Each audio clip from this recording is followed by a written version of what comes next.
ఓ విధాన నిర్ణయం తీసుకోవడం, సర్వే చేయించడం, సభలో పెట్టేయడం అయిపోయిందా? అందరితో ప్రభుత్వం చేతులు దులిపేసుకున్నట్టేనా? చేసిన పనిని చెప్పుకోవాల్సిన అవసరం లేదా? కాంగ్రెస్ పెద్దలకు అసలు ఆలోచనే రావడం లేదా? లేక వచ్చినా ఏముందిలే అనుకుంటున్నారా? ఏ విషయంలో తెలంగాణ కాంగ్రెస్ వెనుకబడిపోయిందని అనుకుంటున్నారు? ఏ గొప్ప పని గురించి చెప్పుకోకుండా వదిలేస్తున్నారు? తెలంగాణలో కాంగ్రెస్ ప్రభుత్వం ఇటీవల 2 కీలకమైన నిర్ణయాలు తీసుకుంది. దేశంలో ఎక్కడా జరగని బీసీ కులగణను నిర్వహించింది.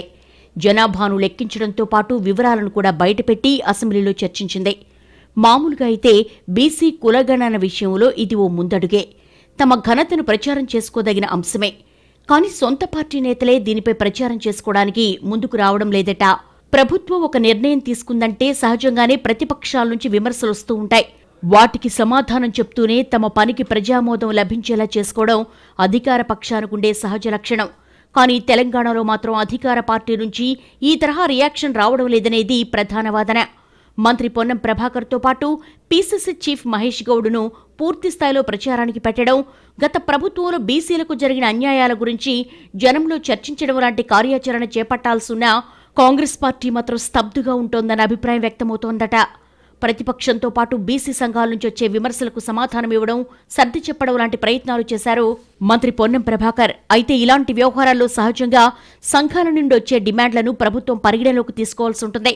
ఇక్కడ మాత్రం ఆ విషయంలో ఇంకా కొంత క్లారిటీ రావాల్సి ఉంది. మంత్రి పొన్నం ప్రభాకర్ బీసీ కులగణన అంశాన్ని కొంత చర్చలోకి తీసుకొచ్చే ప్రయత్నం చేస్తున్నా పూర్తి స్థాయిలో పార్టీ నేతలు అందిపుచ్చుకోలేకపోతున్నారన్న విమర్శలున్నాయి.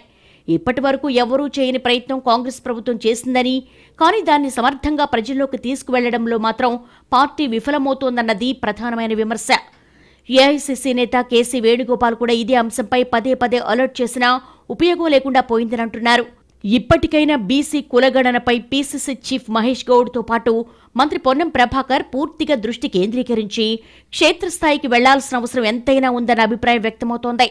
రాష్ట్ర వ్యాప్తంగా పర్యటించి బీసీ కులగణనపై వివరిస్తానని సీఎల్పీ సమావేశంలో మంత్రి పొన్నం ప్రభాకర్ చెప్పినా ఇప్పటికీ కార్యాచరణ లేదన్న వాదన కూడా ఉంది. సీఎల్పీ సమావేశంలో తీర్మానమైతే చేశారు గాని ఆ తర్వాత ఒక్క అడుగు కూడా ముందుకు పడలేదు. ఇక ఎస్సీ వర్గీకరణ అంశం కూడా చాలా కీలకమైందే. సుప్రీంకోర్టు నిర్ణయం తర్వాత స్పందించిన మొదటి రాష్ట్రం తెలంగాణ. ఎస్సీ వర్గీకరణకు తెలంగాణ సర్కారు చేసిన ప్రయత్నాన్ని కూడా అనుకున్న స్థాయిలో తీసుకెళ్లలేకపోతున్నామనే భావన ఉందట పార్టీ వర్గాల్లో. అయితే ఇటీవల మంత్రి దామోదర రాజనరసింహ తన వంతు ప్రయత్నాలు మొదలుపెట్టారు. కానీ పార్టీ పరంగా నాయకులను ఎంపిక చేసి బాధ్యతలను అప్పగించి జనంలో చర్చ పెట్టాల్సిన అవసరం ఉందన్న అభిప్రాయం వ్యక్తమవుతోంది. ఇలా ఇప్పటి వరకు అటు బీసీ కులగణనతో పాటు ఇటు ఎస్సీ వర్గీకరణ అంశంపై కూడా జనంలోకి వెళ్లేలా కార్యాచరణ మొదలుపెట్టలేదు కాంగ్రెస్ పార్టీ. చేసింది చెప్పుకోలేకపోతున్నారా? అసలు అలా చెప్పుకోవాలన్న ఆలోచన కాంగ్రెస్ నేతలకు రావడం లేదా? పార్టీని ఆ దిశగా నడిపేవాళ్లు కరవయ్యారా అన్న చర్చ జరుగుతోంది పొలిటికల్ సర్కిల్స్లో. పార్టీ ఇప్పటికైనా కళ్ళు తెరుస్తుందో లేదో చూడాలంటున్నారు పరిశీలకులు. మరి